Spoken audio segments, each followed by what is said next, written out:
تفضل ست وفاء. شكرا سعادة الرئيس.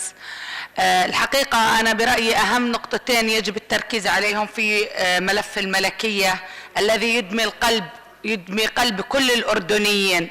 للأسف الشديد يعني شريك الحكومة خسران إلا إذا كان ربحان، إلا إذا كان أردني بيطلع معهم خسران. موضوع تأجير الطائرات للتشغيل وليس تأجيرها للتملك زي ما بتعمل كل دول العالم وكل الناس وكل الناقلين الوطنيين، للأسف أكثر من $1,000,000.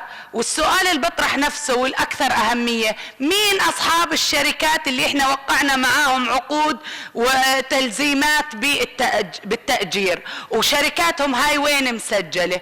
كل الشركات وعقود التأجير واستئجار الطائرات ما كان لها لا أسس ولا معايير ولا استدراج عروض ولا عروض أسعار. للأسف كل عقود الإيجار تمت على شركات مسجلة أوفشور ببريطانيا وبإيرلندا وبغيرها من الدول، وبعض أصحاب هذه الشركات هم مساهمين في الملكية، يعني من دين نسجله، يعني مؤجر ومستأجر وتضارب مصالح واضح، والحكومة الأردنية تعلم بذلك علم اليقين.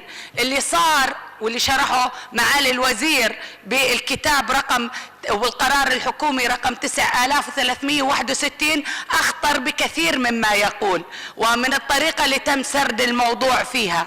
الحكومة ألزمت نفسها بالشراء في 31/12/2017، مجرد اختار المساهم برغبته ببيع الأسهم قبل 30 يوم معناته، وهذه الصورة عن القرار للزملاء جميعا من يحب أن يطلع عليه تفصيلا، واللي شرحه الوزير صحيح، لكنهم ألزموا أنفسهم بأنهم يشتروا ب31/12/2017 بسعر $1.80، في حين أنه اليوم اللي بيسأل عن سهم الملكية بتعرفوا قد السهم؟ 46 قرش، أي أننا ملزمون في آخر هذا العام أن ندفع 4 أضعاف الصفقة حتى فلان وعلنتان ما يطلعوا خاسرين، لأنه شريك الحكومة الأردنية لازم دائما يطلع ربحان إذا كان غير أردني. غسان عبيدات، لمن لا يعرف غسان عبيدات هو ابن سليمان عبيدات، حاليا ما هي يعني الملكية للتنفيعات، مدير مشروع بوينغ، مدير العمليات، مدير التدريب، عضو إدارة شركة التدريب، والعبقري ما أكمل 36 عام وما له كابتن إلا 3 سنوات. لم تلد الأردنيات إلا ابن الحراث حراث وابن الكابتن كابتن وابن رئيس مجلس الإدارة عضو مجلس إدارة. إذا سمحت بإيجاز. آخر ملاحظة، حسين الدباس اللي أخيرا الحكومة يعني الأردنية طلعت على الصفحات الأولى ذكرت إنها تلغي قرار تعيينه كمدير تنفيذي أو مدير عام، إحنا مش عارفين شو الفرق بيناتهم، وهو أصلا مش من الحوكمة إنه يكون في مدير عام مدير ورئيس تنفيذي، وتم فصله من الخطوط القطرية وقدم سابقا استقالته لأنه تحمل كافة خسائر الملكية. الآن كان في محاولة لإعادة إنتاجه لولا أن الأردنيين جميعا وقفوا ضد هذا القرار.